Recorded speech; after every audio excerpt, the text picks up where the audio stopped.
Hello friends, कैसे हैं आप सब लोग। उम्मीद करता हूँ कि ठीक होंगे। और आज रक्षाबंधन भी है। ठीक है, हो सकता है हमारा लेक्चर थोड़ा सा टाइम लगे अपलोड होने में। लेकिन आप सभी को हमारी तरफ से ढेर सारी रक्षाबंधन की शुभकामनाएं। और आप बढ़िया से सेलिब्रेट करें इसको। ठीक है। तो और ये हमारा पहला लेक्चर है। ठीक है। तो जिसको हम शूट कर रहे हैं, तो हम देखना चाहते हैं कि हमारी सारी चीज़ें प्रॉपर वर्क कर पा रही है या नहीं कर पा रही। ठीक है। अगर किसी तरह की कोई दिक्कत नज़र आए आपको, तो ज़रूर कमेंट करिएगा कमेंट बॉक्स में जा करके। ठीक है, और हमें बताइएगा। ठीक। तो चलिए। और एक चीज़ और है कि हमने ये सोचा था कि हम स्टार्टिंग से आपको पढ़ाए। ठीक है, शुरुआत से। लेकिन कुछ बच्चों का हमने देखा था कि अभी कुछ दिन पहले जब हमने ग्रेविटेशन स्टार्ट किया, तो उनका लेक्चर छूट गया था। तो वो कह रहे थे कि सर, आप पहला लेक्चर अगर अपलोड कर दे तो ज़्यादा बेहतर होगा। तो चलिए हम वहीं से शुरू करते हैं, ताकि इसी बहाने चेक भी हो जाएगा और आपका भी काम हो जाएगा। तो स्टार्ट करते हैं नया चैप्टर, ग्रेविटेशन। ठीक है, ग्रेविटेशन। ठीक है। ये एक इम्पॉर्टेंट चैप्टर है नीट पॉइंट ऑफ व्यू से।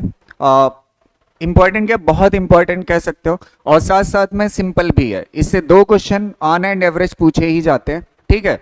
तो अगर आप बढ़िया से कर लोगे तो ये दो क्वेश्चन जो ग्रेविटेशन के हैं, बड़ी आसानी से आपसे हो जाएंगे। ठीक है। तो चलिए देखते हैं ग्रेविटेशन होता क्या है। ठीक है। तो ये जो है ग्रेविटेशन जो चैप्टर है, वो मास प्रॉपर्टी पे बेस्ड है। किस पे? मास प्रॉपर्टी पे। तो ये कहते हैं कि अगर आपके पास दो मास है, क्या है? दो मास है। मान लेते हैं एक m1 है और दूसरा क्या है? m2 है। और किसी डिस्टेंस r पे रखे हुए। ठीक है। तो एक मास दूसरे मास पे क्या करता है? अट्रैक्टिव फोर्स लगाता है। क्या करता है? अट्रैक्टिव फोर्स लगाता है। तो ये m1 मास चाहता है कि m2 को अपनी तरफ खींच ले। क्या करे? m2 को अपनी तरफ खींच ले। ऐसे ही m2 भी चाहता है कि m1 क्या करे? उसकी तरफ खींच के आ जाए। ठीक है, उसकी तरफ खींच के आ जाए। इसी फोर्स को क्या कहते हैं? इसी अट्रैक्टिव फोर्स को क्या कहते हैं? ग्रेविटेशनल फोर्स कहते हैं। क्या कहते हैं? ग्रेविटेशनल फोर्स कहते हैं। अच्छा, एक चीज और है। ये जो ग्रेविटेशनल फोर्स है, जैसे ऐसा नहीं है कि ये भारी है तो इसको ये तेजी से खींच लेगा, मतलब इसके खींचने की ताकत ज्यादा होगी। अगर ये हल्का है तो इसके खींचने की ताकत कम होगी। ऐसा नहीं है। एक मास दूसरे मास को खींचेगा और फोर्स की जो ताकत होगी या मैग्नीट्यूड होगा, वो मैग्नीट्यूड कैसा होगा? सेम होगा। मास से कोई प्रॉपर जितना, मतलब जितने से m1 m2 को खींचेगा, उतने से ही m2 किसको खींचेगा? m1 से खींचेगा। ठीक है। तो पहली बात ये समझ में आती है कि ग्रेविटेशनल फोर्स जो है वो कैसे नेचर का होता है? अट्रैक्टिव नेचर का होता है। कैसा होता है? अट्रैक्टिव नेचर का होता है। ठीक है, पहली बात ये क्लियर हो गई। कैसा होता है? अट्रैक्टिव नेचर का होता है। ठीक। अब दूसरी चीज ध्यान से समझिएगा। अगर इसको पूरे दोनों मास को हमने क्या मान लिया? सिस्टम मान लिया। क्या मान लिया? सिस्टम। ये बहुत ही फेमस हो चुका है आजकल ये वर्ड। ठीक है। क्या मान लिया? सिस्टम मान लिया। तो अगर ये दोनों मास का, ये दो मास का क्या है? सिस्टम है। ठीक है। तो ग्रेविटेशनल फोर्स जो है, ये देखोगे तो ये इंटरनल फोर्स है, कोई बाहर से फोर्स नहीं लग रहा। एक मास दूसरे मास को क्या कर रहा है? अपनी तरफ खींच रहा है। तो ये ग्रेविटेशनल फोर्स जो होता है वो कैसा फोर्स होता है? इंटरनल फोर्स होता है। कैसा होता है? Internal force. कैसा होता है? इंटरनल फोर्स होता है। ठीक है। अच्छा, एक चीज और है। ये बात क्लियर है। इसको पूरे को क्या मान लिया हमने? पूरे सेटअप को, इन दोनों मासेस के सेटअप को हमने क्या मान लिया? सिस्टम।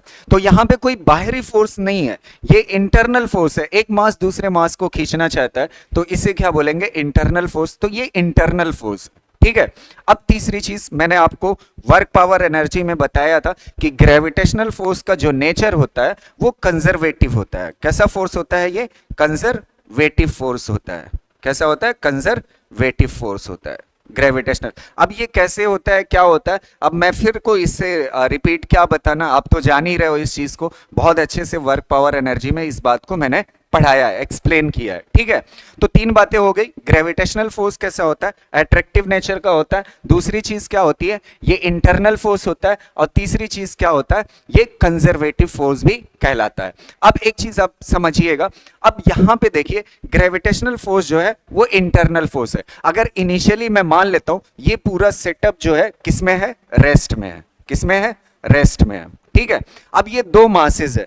ये दो मासेस का सिस्टम है, तो इनिशियली इसके पास क्या होगा, इस सिस्टम के पास, अभी हालांकि मैंने रोटेशनल मोशन नहीं पढ़ा है, लेकिन इतना तो आप समझ ही सकते हो कि ये दो मासेस का सिस्टम है, इसके पास क्या होगा, एक सेंटर ऑफ मास होगा जहां पे पूरे सिस्टम का मास होगा। इस पूरे सिस्टम का मास कहां पे होगा, इसको क्या बोलेंगे, सेंटर ऑफ मास।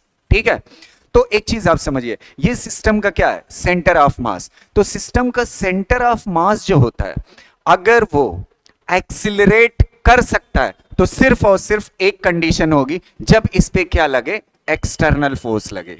क्या लगे, एक्सटर्नल फोर्स। अगर सिस्टम पे एक्सटर्नल फोर्स नहीं है तो इनिशियली ये पूरा सेटअप किसमें था, रेस्ट में, तो सेंटर ऑफ मास भी किसमें था, रेस्ट में। तो ये सेंटर ऑफ मास पहले रेस्ट में था, इनिशियली किसमें था, रेस्ट में, तो फाइनली भी किसमें होगा, रेस्ट में। ग्रेविटेशनल फोर्स की वजह से सेंटर ऑफ मास एक्सिलरेट नहीं कर सकता। सेंटर ऑफ मास एक्सिलरेट सिर्फ कब करेगा, जब सिस्टम पे क्या लग रहा हो, एक्सटर्नल फोर्स लग रहा हो। क्या लग रहा हो, एक्सटर्नल फोर्स। तो initially centre of mass rest पे था, तो फाइनली भी किस पे होगा, रेस्ट पे होगा। ग्रेविटेशनल फोर्स लगने से ये पार्टिकल M1 को कौन खींचना चाहता है, M2 क्या लगाएगा, इस पे फोर्स लगा। इस फोर्स की वजह से M1 चल सकता है, और इस ग्रेविटेशनल फोर्स, ये फोर्स किसकी वजह से लग रहा है, M1 की वजह से। किस पे लग रहा है, M2 पे। ये M2 चल सकता है, M1 और M2 एक्सिलरेट कर सकते हैं, लेकिन सेंटर ऑफ मास एक्सिलरेट नहीं करेगा। सेंटर ऑफ मास की वेलोसिटी चेंज नहीं होगी। अगर initially centre of mass rest में था तो फाइनली भी रेस्ट में होगा, क्योंकि ग्रेविटेशनल फोर्स जो है वो इंटरनल फोर्स है। इंटरनल फोर्स की वजह से सिस्टम के पार्ट चल सकते हैं, एक्सिलरेट कर सकते हैं, लेकिन सेंटर ऑफ मास एक्सिलरेट नहीं कर सकता। सेंटर ऑफ मास अगर एक्सिलरेट कर रहा है तो इसका मतलब वहां पे क्या आ चुका है, एक्सटर्नल फोर्स। इस बात को मैंने एक जगह पे और एक्सप्लेन किया था, जब मैंने कंजर्वेशन ऑफ मोमेंटम पढ़ाया था, लॉज ऑफ मोशन में। लेकिन फिर भी मैं इसको एग्जाम्पल के तौर पे एक बार एग्जाम्पल से समझाऊंगा, जो एग्जाम्पल वहां पे बताया था। ठीक है, वहां पे जो एग्जाम्पल मैंने बताया था कि अगर आपके पास एक फोर व्हीलर है, क्या है, फोर व्हीलर है, और उस फोर व्हीलर के अंदर, ये फोर व्हीलर का क्या हो गया, सेंटर ऑफ मास हो गया। ये फोर व्हीलर का क्या हो गया, सेंटर ऑफ मास। तो फोर व्हीलर का जो सेंटर ऑफ मास है, अगर इनिशियली ये गाड़ी रेस्ट में थी, आप इस गाड़ी के अंदर बैठ करके कुछ भी कर लीजिए, किसी भी पार्ट को धक्का दे लीजिए, गाड़ी चलने वाली नहीं है। जब आप अंदर गाड़ी के हो तो आप जो फोर्स लगा रहे हो वो इंटरनल लगा रहे हो, तो पार्ट गाड़ी के आगे पीछे चल सकते हैं, एक्सिलरेट कर सकते हैं, लेकिन ओवरऑल जो सेंटर ऑफ मास जहां पे था वहीं पे रहेगा। अगर सेंटर ऑफ मास को आप चलाना चाहते हो तो आपको गाड़ी से उतरना पड़ेगा, और उतर के इस गाड़ी पे क्या लगाना पड़ेगा, धक्का लगाना पड़ेगा। जब आप इस गाड़ी पे धक्का लगाओगे तो सेंटर ऑफ मास क्या कर जाएगा, इनिशियली किस पे था, रेस्ट पे, अब क्या कर जाएगा, एक्सिलरेट, क्योंकि अब क्या आ चुका है, एक्सटर्नल फोर्स। तो एक्सटर्नल फोर्स अगर नहीं है, सिर्फ ग्रेविटेशनल फोर्स है। क्या है, ग्रेविटेशनल फोर्स। तो अगर centre of mass initially rest में था तो फाइनली भी किस में होगा, रेस्ट में होगा। और अगर सिस्टम के पास ग्रेविटेशनल फोर्स है, अगर सेंटर ऑफ मास के पास इनिशियल वेलोसिटी कुछ मान लेते हैं 5 मीटर पर सेकंड थी, तो फाइनली भी 5 ही होगी।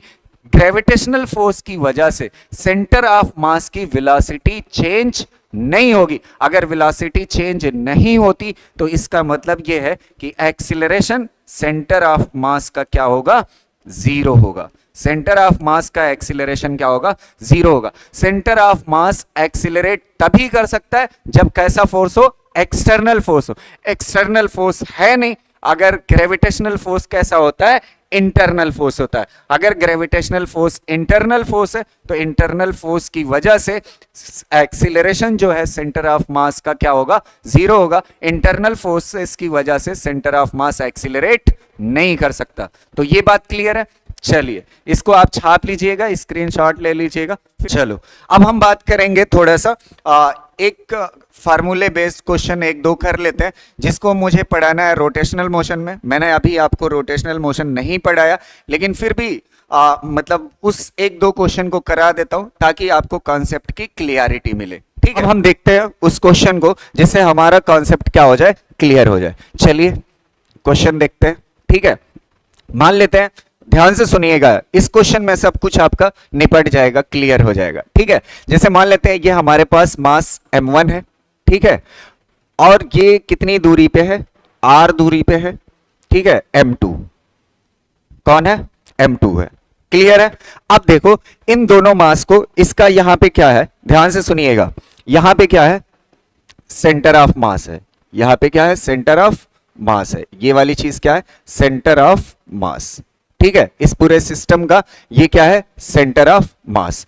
अब बढ़िया से समझिएगा, जब इसको मैंने इनिशियली, ये दोनों पार्टिकल किस पे थे, रेस्ट पे थे, इनिशियली दोनों पार्टिकल किस पे थे, रेस्ट पे जस्ट छोड़ा है, तो सेंटर ऑफ मास भी initially velocity of centre of mass, velocity of centre of mass initially क्या है, जीरो है। ध्यान से सुनिएगा, इन दोनों मास को यहां पे जस्ट छोड़ा है, तो जस्ट छोड़ा है तो क्या है, इनिशियल वेलोसिटी अभी क्या है, जीरो है। अब क्या स्टार्ट होगा, ये वाला मास इसको अपनी तरफ खींचना शुरू करेगा, समझ आ रहे, और ये वाला मास इसको अपनी तरफ खींचना शुरू करेगा, मतलब ग्रेविटेशनल फोर्स लगना शुरू हो जाएगा। जब ग्रेविटेशनल फोर्स लगना शुरू होगा तो ये इंटरनल फोर्स है, अब इसकी वेलोसिटी क्या करेगा, बढ़ाएगा, इसकी वेलोसिटी क्या करेगा, बढ़ाएगा। इसकी वेलोसिटी मान लेते हैं एक इंस्टेंट पे बढ़ के कितना हो जाती है, v1 is equal to 5 metre per second हो जाती है, कितना हो जाती है, 5 मीटर पर सेकेंड हो जाती है। तब आपसे पूछेगा इसी टाइम पे जब इसकी स्पीड बढ़ के कितना हो गई, 5, 0 से 5 हो गई, तो इस m2 की स्पीड क्या होगी, मतलब आपसे v2 पूछ सकता है, v2 कितना होगा, समझ आ रहे, इसी इंस्टेंट पे जिस वक्त इसके पास 5 हुई उसी टाइम पे इसके पास वेलोसिटी क्या होगी, ये चीज आपसे पूछ सकता है। तो इसके लिए क्या होता है, चलिए एक चीज और एज्यूम कर लेते हैं, मास इसका मान लेते हैं 2 kg है और इसका मान लेते हैं कितना है, 4 kg है। तब आपसे पूछेगा, आप ये बताइए जिस इंस्टेंट पे इसकी वेलोसिटी 5 है उस इंस्टेंट पे दूसरे वाले मास की वेलोसिटी क्या होगी। तो इसके लिए एक फार्मूला होता है जो हम रोटेशनल मोशन में मतलब मैं पढ़ाऊंगा आपको, ठीक है, उस फार्मूले को मैं लिख दे रहा हूं, अभी आप समझ लीजिए, आगे हम देखेंगे, ये सिर्फ आपकी कॉन्सेप्ट की क्लियरिटी के लिए कर रहा हूं। चलिए देखते हैं फार्मूला क्या होता है, velocity of centre of mass is equal to m1 v1 plus m2 v2 divide by क्या हो जाएगा, m1 प्लस m2, ठीक है, ये है हमारा फार्मूला।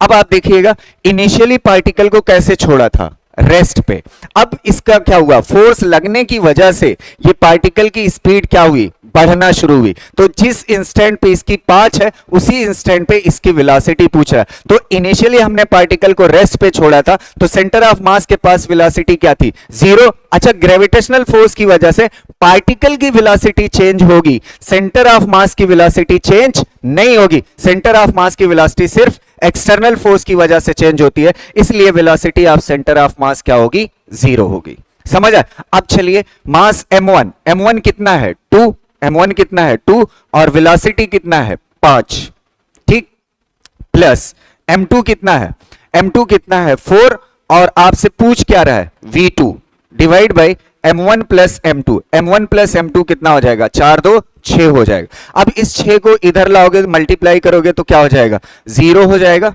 0 इज इक्वल टू ये कितना हो जाएगा 10 प्लस ये कितना हो जाएगा 4 v2। तो यहां से इसको इधर लेके चले आओ तो क्या हो जाएगा -10 और ये क्या हो जाएगा 4 v2। तो v2 इज इक्वल टू क्या हो जाएगा -10 डिवाइड बाई 4, तो ये कितना हो जाएगा -5 डिवाइड बाई 2, लगभग कितना हो जाएगा 2. ये जो आंसर आ जाएगा वो कितना आ जाएगा -2.5 मीटर पर सेकेंड, ठीक है। तो देखिए जब इसकी वेलोसिटी कितना है 5, तो उस वक्त इसकी वेलोसिटी कितना होगी, 2.5 होगी। इस फार्मूले से हम आसानी से बता सकते हैं, ठीक है। तो अगर आप ध्यान से देखोगे एक चीज और, यहां पे ये जो v2 है, v2 एक अलग वैल्यू है और v1 क्या है, एक अलग वैल्यू। तो देखिए जो हल्का है उसकी वेलोसिटी क्या है, ज्यादा, उसकी वेलोसिटी क्या, जो हल्का है उसकी वेलोसिटी क्या है, ज्यादा, और जिसका मास ज्यादा है उसकी वेलोसिटी जो आ रही है वो कैसी आ रही है, कम आ रही। तो एक चीज आप समझिए, जो फोर्स ताकत है, ताकत खींचने की, जितने से m2 m1 को खींच रहा है उतने से ही m1 m2 को खींच रहा है। ताकत दोनों की सेम है, बस ये हल्का होने की वजह से तेजी से खींच रहा है और ये भारी होने की वजह से हल्का सा खींच रहा है, मतलब कम स्पीड से खींच रहा है। तो ये चीज क्लियर होनी चाहिए। अगर ये वाला मास इस वाले मास को 10 न्यूटन से खींच रहा है तो ये वाला मास इस वाले को कितने से खींचेगा? 10 ही न्यूटन से खींचेगा। मैग्नीट्यूड वाइज क्या होगा? सेम होगा। समझ आ रहे? चलिए, यहां तक हो जाने के बाद न्यूटन्स लॉ ऑफ ग्रेविटेशन की, तो ध्यान से सुनिएगा, न्यूटन्स लॉ ऑफ ग्रेविटेशन होता क्या है, ठीक है। चलिए, Newton's law of gravitation.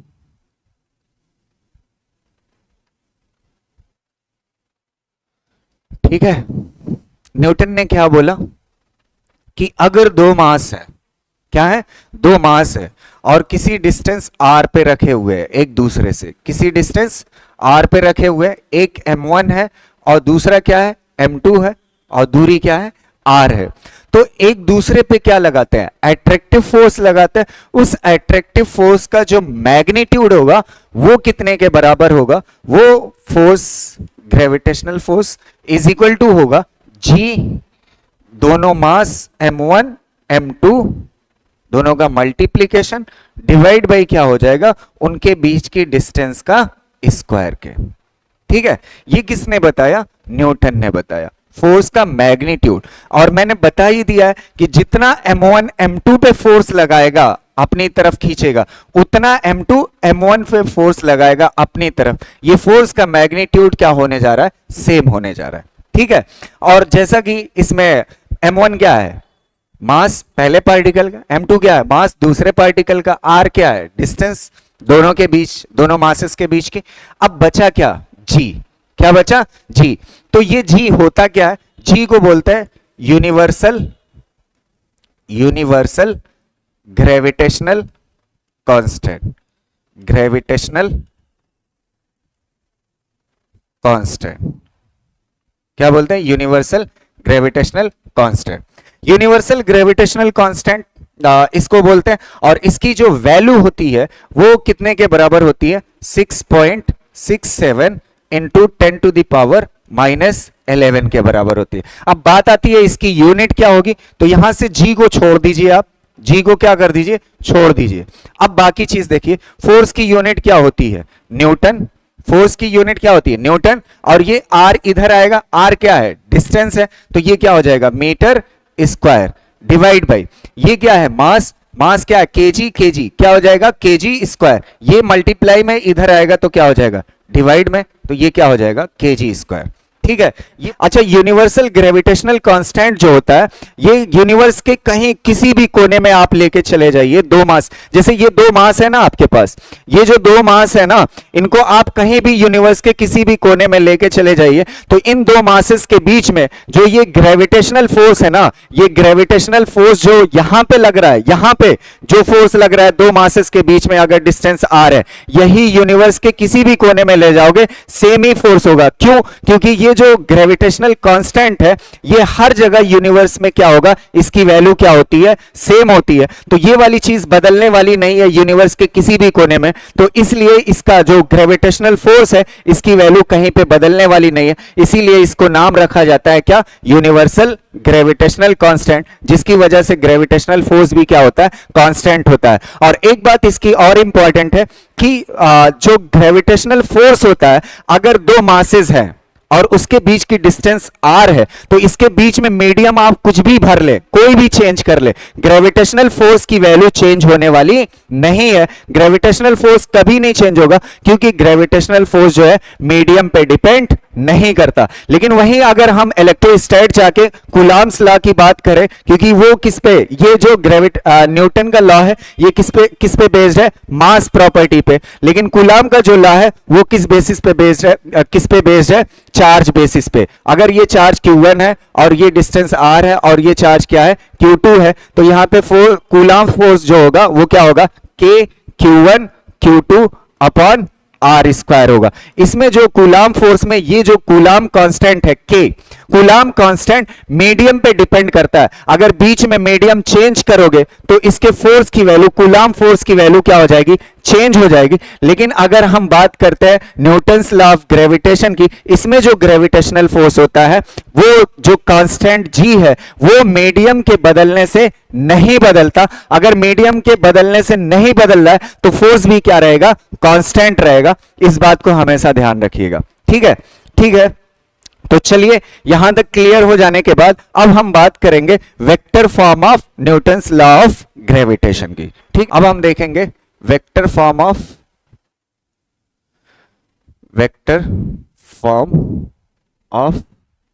Newton's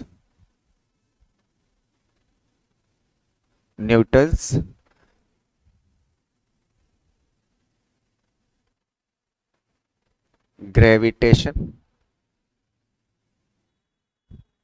law. ठीक है,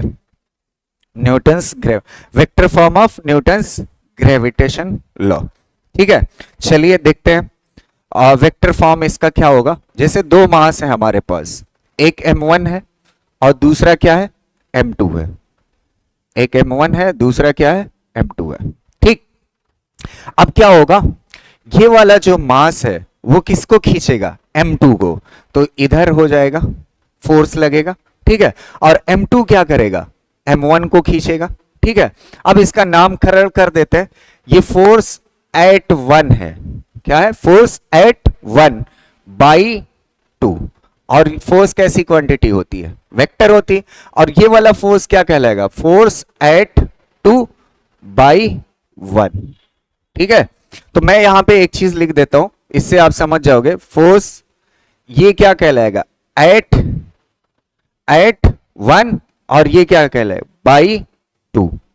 ठीक है, ऐसे ही फोर्स 21 का मतलब क्या होगा, फोर्स एट 2 और क्या होगा, बाई 1।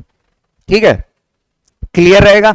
चलिए अब देखिए एक चीज हम समझते हैं, इसका वेक्टर फॉर्म। क्या चीज देखते हैं, वेक्टर फॉर्म। तो चलिए वेक्टर फॉर्म में अगर लिखना है F12 लिखना है, F12, तो जाहिर सी बात है फोर्स अगर वेक्टर है तो इसके पास दो चीजें होगी, एक मैग्नीट्यूड होगा, दूसरी चीज क्या होगी, डायरेक्शन होगी।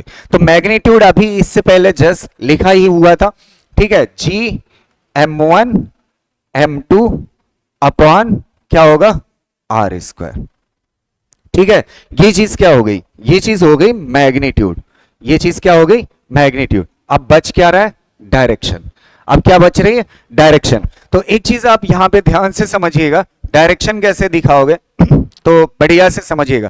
डायरेक्शन दिखाने के लिए यूनिट वेक्टर होता है। क्या होता है, यूनिट वेक्टर। तो वेक्टर मैंने बहुत अच्छे से आपको समझाया था, अगर आपको याद हो तो बहुत अच्छी बात है, नहीं तो मैं थोड़ा सा कोशिश कर रहा हूं वेक्टर को समझाने के लिए। ठीक है, देखिएगा ध्यान से, यूनिट वेक्टर क्या होता है।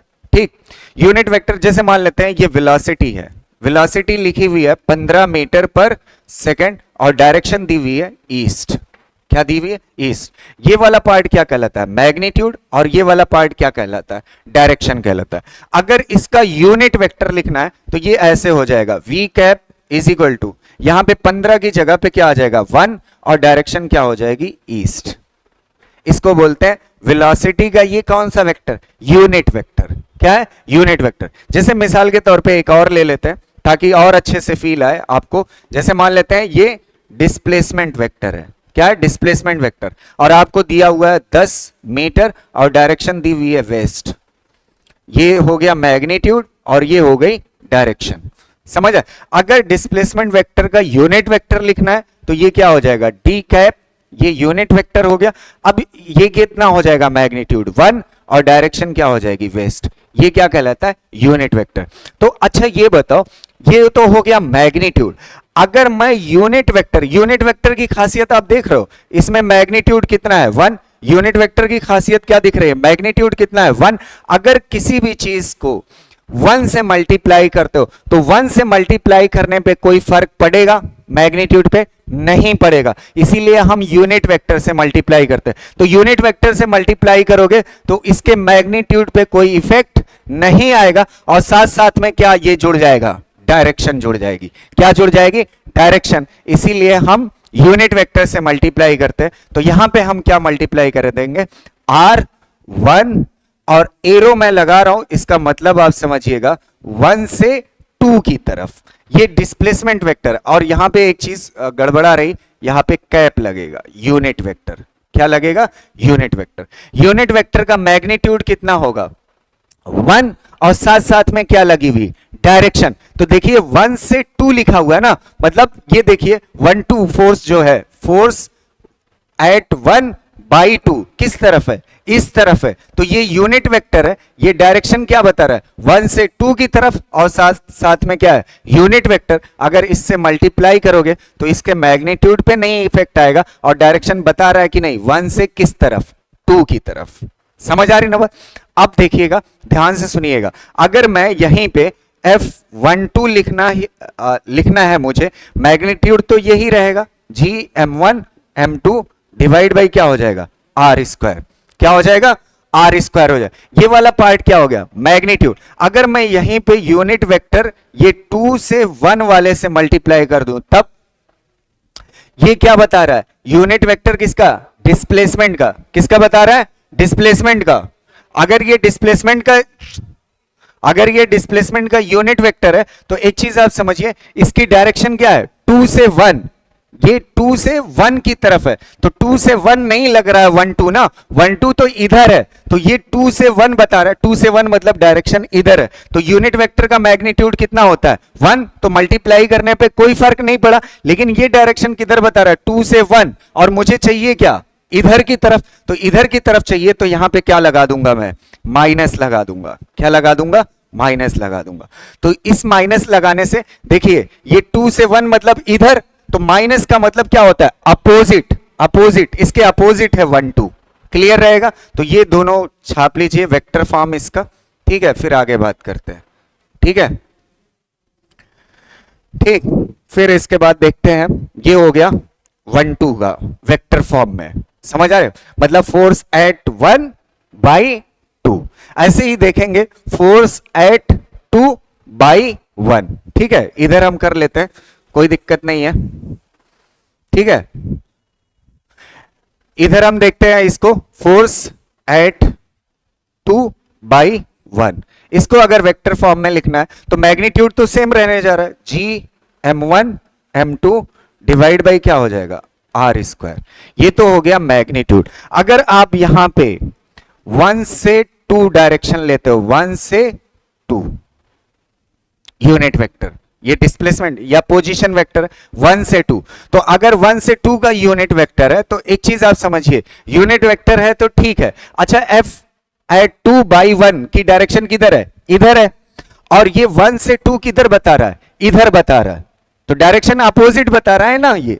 तो डायरेक्शन अपोजिट बता रहा है, तो क्या लगाना पड़ेगा? यहां पे माइनस लगाना पड़ेगा। क्या लगाना पड़ेगा? माइनस। लेकिन जब इसी चीज को आप करोगे F21, और यहां पे मैग्नीट्यूड क्या रहेगा? सेम, Gm1 M2 अपॉन क्या हो जाएगा? R square. और अगर आप R 1 से क्या लिखते हो? 1 से 2 के बजाय 2 से 1 कर देते हो, 2 से 1 वाले यूनिट वेक्टर से मल्टीप्लाई। तो देखिए F21 मतलब फोर्स एट 2 बाई 1 इधर लग रहा है ना, और ये जो डिस्प्लेसमेंट वेक्टर है वो किधर बता रहा है?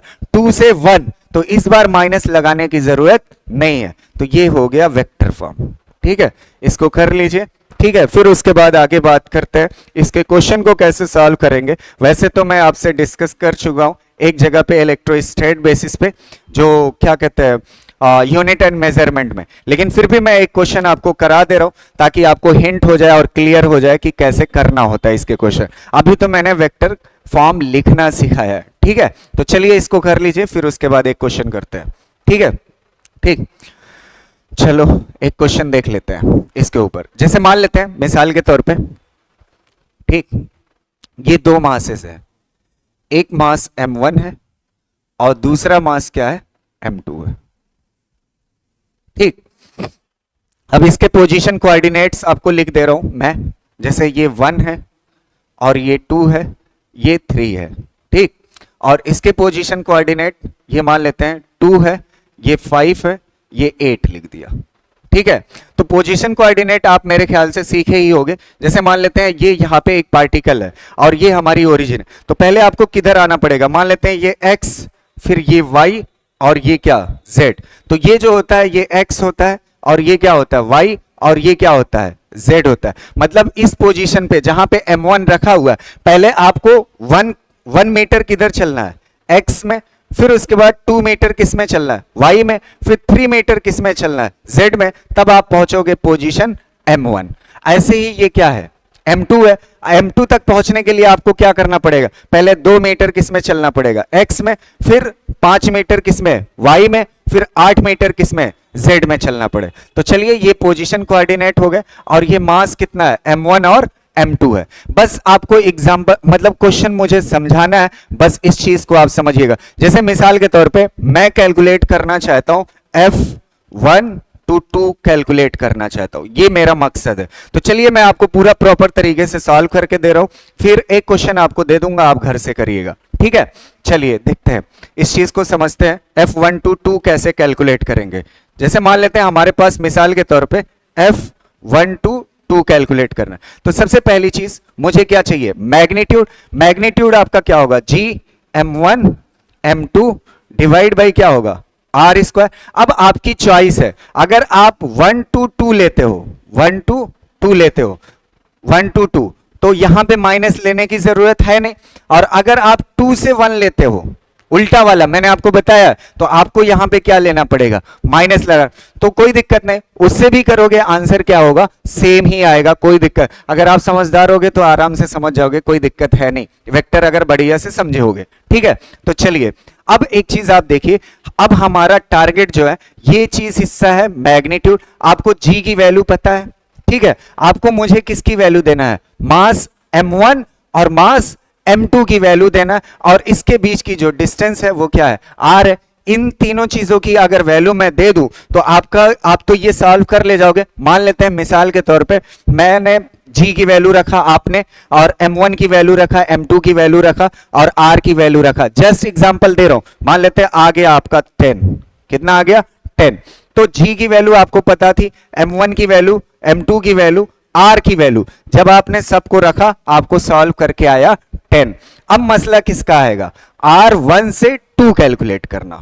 एरो देखिएगा, एरो ये वाली चीज। अब आपको पता है यूनिट वेक्टर, किसी भी चीज का यूनिट वेक्टर, मैंने आपको बहुत अच्छे से इस चीज को पढ़ाया था। जैसे आपको ए कैप पता करना है, ये यूनिट वेक्टर है ए का, तो ये क्या होगा, ए वेक्टर और मैग्नीट्यूड ऑफ ए वेक्टर, ये होता है। जैसे बी कैप पता करना है, बी का यूनिट वेक्टर, तो यहां पे क्या होगा, B vector divide by magnitude of B vector. ये वेक्टर मैं आपको बहुत अच्छे से सिखाया, ठीक है। तो चलिए अब देखते हैं, इसको हमें निकालना है, r1 to 2 कैप निकालना है। तो ये r1 से किधर है, 2 है, और इसका कैप चाहिए। तो एक चीज आपको पता है, ये क्या हो जाएगा, r1 से 2 vector divide by magnitude of 1 से 2 वेक्टर, मैग्नीट्यूड ऑफ 1 से 2 वेक्टर। ये तो क्लियरली लिख ले जाओगे। अब आप देखिएगा 1 से 2 वेक्टर, अच्छा ये पोजीशन वेक्टर है, क्या है, पोजीशन वेक्टर। तो ये पहली पोजीशन है और ये कौन सी है, दूसरी। तो आपको पोजीशन वेक्टर निकालने का तरीका पता होता है, 1 से 2 ये फाइनल है ना, तो आप ऐसे भी लिख सकते हो, r2 वेक्टर ये फाइनल माइनस ये क्या हो जाएगा, इनिशियल। समझ आ रहे, ये फाइनल माइनस इनिशियल। इसका मतलब क्या होता है, 1 से 2, इसका मतलब क्या होता है 1 से 2। तो पहले क्या लिखोगे, final minus initial divide by क्या हो जाएगा, r2 vector minus r1 vector का मैग्नीट्यूड, ठीक है। अब इसको आसानी से इस क्वेश्चन से आप सीख लीजिए कैसे करेंगे। ये कितना है, फाइनल कितना है, ये 2 पोजीशन है, ये कौन सी है पोजीशन 2, और ये कौन सी है 1, ठीक है। तो आपको क्या करना है, फाइनल माइनस इनिशियल करना है। तो ये 2 है, 2 में से 1 जाएगा तो कितना हो जाएगा, 1 आई कैप, कितना हो जाएगा, 1 आई कैप। अब ये वाला कोऑर्डिनेट कौन सा है, ये x है, ये y है और ये z है। तो x डायरेक्शन दिखाने के लिए क्या लगाते हो, आई कैप लगाते हो। अब ये देखो कितना है, 5, 5 में से 2 जाएगा तो कितना हो जाएगा, 3 j कैप, कितना हो जाएगा, 3 j कैप, क्योंकि y कोऑर्डिनेट है। अब देखिए ये कितना है 8 और ये कितना है 3, तो ये कितना हो जाएगा प्लस 5 j कैप। ये हो गया आपका क्या चीज, R2 माइनस R, मतलब इसका क्या है 1 से 2 की तरफ। पढ़ने का तरीका सीख लीजिएगा, 1 से किधर टू की तरफ, ठीक है, क्लियर रहेगा। अब देखो ये आ गया, अब इसी का क्या चाहिए, इसी का ये चीज क्या है, मैग्नीट्यूड। तो मैग्नीट्यूड किसी वेक्टर का, यही है ना ये वेक्टर, मैग्नीट्यूड निकालने का तरीका मैंने आपको बताया, अंडर रूट लगाइए, आई के साथ जो लगा हुआ उसका स्क्वायर प्लस जे के साथ जो लगा हुआ उसका स्क्वायर प्लस के साथ जो लगा हुआ है उसका स्क्वायर। तो ये कितना हो जाएगा, I cap plus 3j cap plus 5, यहां पे सॉरी के कैप है, 5 के कैप। तो ये कितना हो जाएगा, थोड़ा सा बताइए, 1 प्लस 9 प्लस 25, तो कितना हो जाएगा, 35 हो जाएगा। कितना हो जाएगा, रूट 35। तो बस इसकी जगह पे कितना हो जाएगा, रूट 35। बस इसी वैल्यू को, ये आ तो चुका, आ तो गया यूनिट वेक्टर, आप आराम से यहां पे रख दीजिए। तो इनटू क्या हो जाएगा, I cap plus 3j cap plus 5k cap divide by root 35। बस आंसर हो गया आपका, क्लियर रहेगा। तो एक बात एकदम क्लियर है, अगर आपको 1 से 2 निकालना था, अभी यहां पे 1 से 2 का यूनिट वेक्टर निकालना था तो आपने निकाल लिया। अब एक मिसाल के तौर पे अगर मैं मान लेता हूं, यहां पे, यहां तक कॉन्सेप्ट क्लियर। चलिए अब मैं एक चीज थोड़ा सा आपको हिंट कर देता हूं, वो हिंट क्या है, सिंपली इतनी बात याद रखिएगा, अगर आपको F21 निकालना होता, क्या निकालना होता, F21, तो ये क्या हो जाता, GM1 M2 डिवाइड बाई क्या हो जाता, R स्क्वायर, और यहां पे क्या हो जाता, R2 से 1 कैप हो जाता ना। तो अब ये चीज R21 कैप निकालनी है ना, तो R21 कैप अगर आपको निकालनी है 2 से 1 कैप निकालनी है, तो ये क्या हो जाएगा, R21 vector divide by magnitude of R2 से 1 वेक्टर, ठीक, यहां तक हो गया। अब इसको जब आप ओपन करोगे इसको R21, तो ये क्या हो जाएगा, R, पहले कौन सा लिखोगे, फाइनल वाला, फाइनल कौन है जो बाद में लिखा होता, R1 vector minus R2 vector, ठीक है। तो ये क्या कहलाता है, 2 से 1, तो यहां पे डिफरेंस जब लिखा जाता है तो क्या लिखा जाता है, final minus initial divide by क्या हो जाएगा, R1 vector minus R2 vector का मैग्नीट्यूड। अब आप देखिएगा इस बार फाइनल कौन है, 1, तो ये वाला जो है, ये वाला पॉइंट क्या हो गया, फाइनल, और ये क्या हो गया, इनिशियल। ये क्या हो गया, ये क्या हो गया, फाइनल, और ये क्या हो गया, इनिशियल। इस बार इसमें से इसको घटाना होगा, समझ आ रहे। तो आप इसको, इस मैग्नीट्यूड को 10 ही लीजिएगा और R21 कैप निकाल करके मल्टीप्लाई कर लीजिएगा और कमेंट करिएगा अगर आपका क्वेश्चन आ जाता है। मेरे ख्याल से अब मैं उम्मीद करता हूं कि vector form Newton's gravitation law का क्लियर होगा आपको। अब न्यूटन्स लॉ पे हम कुछ क्वेश्चंस देख लेते हैं जिससे हमारा कॉन्सेप्ट और क्लियर हो जाए, ठीक है। तो उन्हीं कॉन्सेप्ट को क्लियर करने के लिए मैंने एक क्वेश्चन लिया है, ठीक है। तो चलिए क्वेश्चन देख लेते हैं क्या है, ठीक है। Two identical spheres each of radius capital R R kept at a distance of 2r centre to centre, ठीक है, इस तरह से। और साथ साथ में क्या लिखा हुआ है, आइडेंटिकल, दोनों कैसे हैं, आइडेंटिकल है। तो चलिए ये दो स्फीयर हो गए और दोनों कैसे, सेंटर टू सेंटर जुड़े हुए हैं, ठीक है, ये सेंटर टू सेंटर जुड़े हुए हैं। अच्छा, दोनों की आइडेंटिकल है तो जाहिर सी बात है रेडियस भी क्या होगी, सेम होगी, और दोनों के बीच की डिस्टेंस ये जो होगी वो कितना कहलाएगी, 2r हो जाएगी। कितना हो जाएगी, 2r हो जाएगी, ठीक है। चलो, कह रहा है then the gravitational force between them depends on radius, ठीक है। रेडियस पे ग्रेविटेशनल फोर्स किस तरह से डिपेंड करेगा, ये क्वेश्चन हमसे पूछा है, ठीक है। तो एक चीज आप समझिए, न्यूटन्स का ग्रेविटेशन लॉ जो है वो कैसे है, उसका फॉर्मूला क्या था, F is equal to G m1 m2 upon r square, यही था, ठीक है। m1 क्या है, पहले का मास, m2 क्या है, दूसरे का मास, और r क्या है, दोनों पार्टिकल के बीच की डिस्टेंस है, ठीक है। तो ये वाला जो फार्मूला है ना न्यूटन का, ये किसके लिए है, जब दो मास कैसे हो, पार्टिकल नेचर के हो, कैसे हो, पार्टिकल नेचर के, m1 और m2, और उनके बीच की दूरी क्या हो, आर हो। लेकिन ये जो क्वेश्चन है वो किसका है, पार्टिकल का ना हो करके किसका है, बॉडी बेस्ड है। कैसा है, बॉडी बेस्ड है। तो अब इस वाले फार्मूले से अगर जाओगे तो आप टिक कर दोगे इस वाले को, ठीक है, इस वाले को, ठीक है, कि force is inversely proportional to, ऐसे आप कह सकते हो ना, या ऐसे कह लीजिए, force is directly proportional to 1/r²। r² ऊपर जाएगा तो क्या हो जाएगा, -2 हो जाएगा। तो आप सी पे टिक कर दोगे जो कि गड़बड़ हो जाएगा, ठीक है।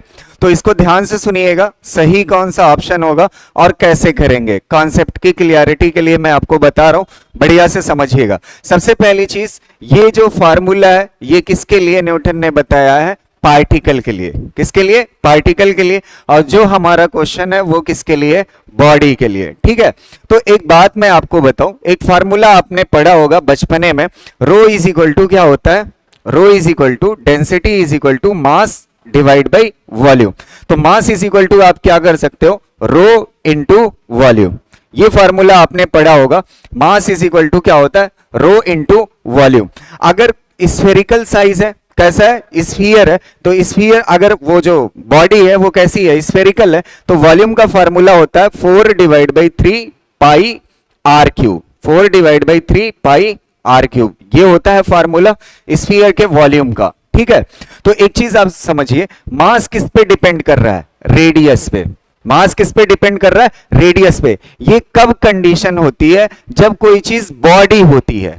कैसी होती है, बॉडी होती है। जब कोई चीज बॉडी होगी तो उसका मास जो है, अगर वो बॉडी कैसी है, स्फेरिकल है, तो स्फेरिकल है तो उसका मास किस पे डिपेंड करेगा, रेडियस पे। लेकिन अगर पार्टिकल है, क्या है, पार्टिकल है, तो पार्टिकल का जो मास होता है, एक चीज तो पार्टिकल मतलब पॉइंट या पॉइंट मास कह लीजिए, पार्टिकल को क्या कह लीजिए, पॉइंट मास होता है। तो पॉइंट मास अगर कोई चीज है, तो पॉइंट मास अगर होगा तो पॉइंट की रेडियस आप बता सकते हो, नहीं बता सकते। तो पार्टिकल का जो मास होता है वो क्या होता है, रेडियस इंडिपेंडेंट होता है। पार्टिकल का मास कैसा होता है, रेडियस इंडिपेंडेंट होता है। लेकिन अगर कोई चीज बॉडी है, क्या है, बॉडी है, तो बॉडी का जो मास होता है वो रेडियस पे डिपेंड करता है।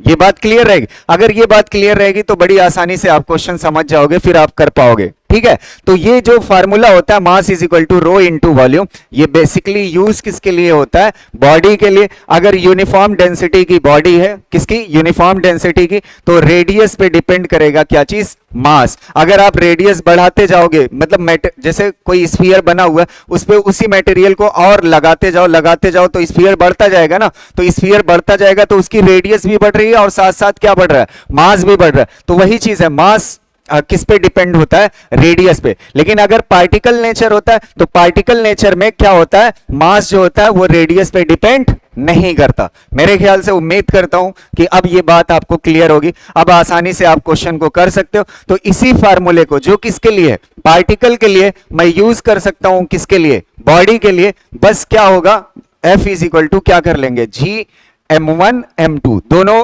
कैसे है स्फीयर, दोनों स्फीयर कैसे है, आइडेंटिकल है। आइडेंटिकल है तो जाहिर सी बात है मास भी क्या होगा, सेम होगा। तो आप यहां पे क्या कह सकते हो, m² डिवाइड बाई ये जो है, ये डिस्टेंस कितनी है, r की जगह पे क्या हो जाएगा, 2r का होल स्क्वायर।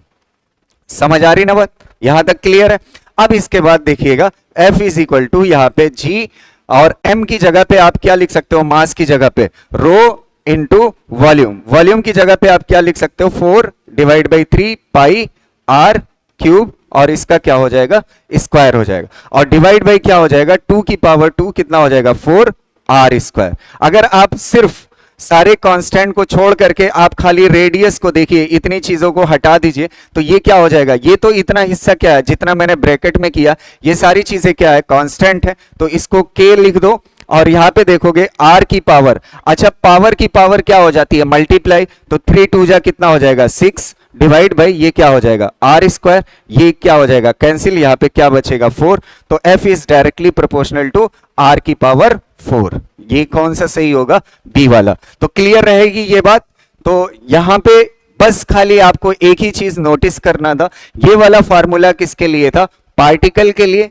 पार्टिकल या पॉइंट मास के लिए, किसके लिए, पॉइंट मास के लिए। और पॉइंट मास जो होता है वो रेडियस पे डिपेंड नहीं करता, इसलिए मास की जगह पे रो इनटू वॉल्यूम नहीं करते। तो पॉइंट मास के लिए कह सकते हो force is directly proportional to 1/r²। लेकिन जब बॉडी होगी तो बॉडी का मास जो होता है वो किस पे डिपेंड करता है, रेडियस पे, इसलिए हम इस तरह से जाएंगे। क्लियर रहेगा।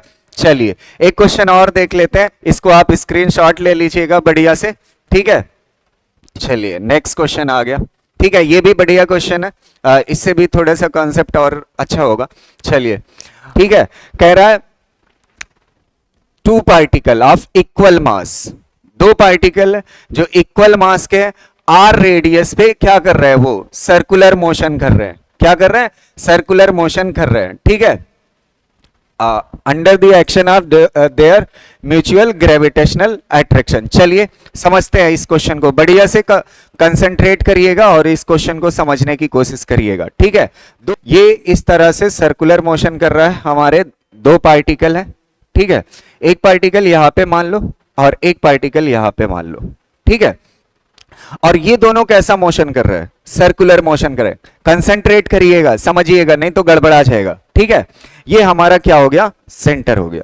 इस सेंटर के अबाउट दो पार्टिकल क्या कर रहे हैं, सर्कुलर मोशन कर रहे हैं, और किस फोर्स की वजह से, म्यूचुअल ग्रेविटेशनल अट्रैक्शन फोर्स की वजह से। समझ आ रही ना बात। तो एक चीज आप समझिए, जब दो पार्टिकल आमने सामने होंगे, कहां पे होंगे, आमने सामने, अच्छा ये दोनों ग्रेविटेशनल फोर्स की वजह से सर्कुलर मोशन कर रहे हैं। तो एक चीज मैंने आपको सर्कुलर मोशन में पढ़ाया, सर्कुलर मोशन सिर्फ और सिर्फ तभी पॉसिबल होता है जब क्या, वहां पे एक फोर्स का होना जरूरी होता है जिसका नाम क्या होता है, सेंट्रीपिटल फोर्स। बगैर सेंट्रीपिटल फोर्स के सर्कुलर मोशन पॉसिबल नहीं हो सकता। तो जाहिर सी बात है एक दूसरे पे क्या लगा रहे हैं, ग्रेविटेशनल फोर्स। तो जाहिर सी बात है ये वाला पार्टिकल इसको अट्रैक्ट करेगा इधर और ये वाला पार्टिकल इसको अट्रैक्ट करेगा इधर, ठीक है। अगर आप दोनों ग्रेविटेशनल फोर्सेस को देखोगे, ये वाले और ये वाले, ठीक है, ये दोनों किधर काम कर रहे हैं, टुवर्ड्स सेंटर। अगर टुवर्ड्स सेंटर काम कर रहे हैं तभी ये दोनों पार्टिकल सर्कुलर मोशन कर सकते हैं। कुछ लोगों के जहन में आ सकता है यहां पे बात किया है दो पार्टिकल है, कितने पार्टिकल है, दो पार्टिकल, और दोनों का मास कैसा है, इक्वल है, इसका m मान लेते हैं, इसका m मान लेते हैं। हो सकता है ये पार्टिकल यहां पे है और दूसरा पार्टिकल जो है ना, दूसरा पार्टिकल यहां क्यों नहीं ले रहे, जस्ट सामने क्यों ले रहे हैं, ये भी आ सकता है ना जहन में। तो एक बात याद रखिए, ये पार्टिकल इस पार्टिकल को ऐसे खींचना शुरू कर देगा और ये वाला इसको ऐसे खींचना शुरू कर देगा, ठीक है। तो ये एक चीज आप समझिए, अगर ऐसे खींचना शुरू कर देगा तो फिर सर्कुलर मोशन होने के लिए ये जो फोर्स है वो कहां पे, टुवर्ड्स सेंटर होना चाहिए। अगर दोनों आमने सामने रहेंगे तभी ये फोर्स टुवर्ड्स सेंटर हो सकता है। जब कुछ टाइम के बाद ये यहां पे पहुंचेगा तो ये यहां पे पहुंचेगा, फिर फोर्स किधर होगा, टुवर्ड्स सेंटर होगा। सर्कुलर मोशन होने के लिए क्या चाहिए, सेंट्रीपिटल फोर्स चाहिए। तो सेंट्रीपिटल तभी तो हो सकता है जब दोनों आमने सामने होंगे, तभी ये फोर्स किसका काम करेगा। अगर यहां पे ये घूमता हुआ यहां पे पहुंच आएगा और ये घूमता हुआ यहां पे पहुंच आएगा, तभी तो टुवर्ड्स सेंटर लगेगा और सेंट्रीपिटल का काम करेगा। समझ आ रहे, अगर ये यहां पे होगा और ये यहां पे होगा तो फिर यहां पे सर्कुलर मोशन मतलब इधर हो जाएगा, इधर नहीं हो। तो यहां पे अगर सेंटर आप मान रहे हो, इस सेंटर के अबाउट अगर सर्कुलर मोशन कराना चाह रहे हो तो दोनों मासेस का आमने सामने होना जरूरी है, ठीक है। यहां तक क्लियर है। बस अब रह ही क्या गया है, तो यहां पे एक चीज क्लियर कट है, यहां पे सेंट्रीपिटल का जो काम कर रहा है वो कौन सा फोर्स कर रहा है, ग्रेविटेशनल फोर्स किसका काम कर रहा है, सेंट्रीपिटल का। ग्रेविटेशनल फोर्स किसका काम कर रहा है, सेंट्रीपिटल का। अब आपने बहुत अच्छे से इसको लॉज ऑफ मोशन में मैंने पढ़ाया है आपको इस बात को, ठीक है, कि सेंट्रीपिटल का फॉर्मूला क्या होता है, सेंट्रीपिटल फोर्स का mv² अपॉन r होता है, mv² अपॉन r होता है। क्लियर है। अब ग्रेविटेशनल फोर्स लिख लेते हैं, क्या होता है हमें पता ही है, g m1 m2 दोनों का मास कैसा है, सेम है, तो ये क्या हो जाएगा, g m²। अच्छा दोनों के बीच की दूरी कितना है, ये इतना r और ये इतना r, तो लगातार ये दूरी क्या रहेगी, मेंटेन रहेगी। तो टोटल कितना हो जाएगा दोनों पार्टिकल के बीच की दूरी, 2r का होल स्क्वायर, ठीक है।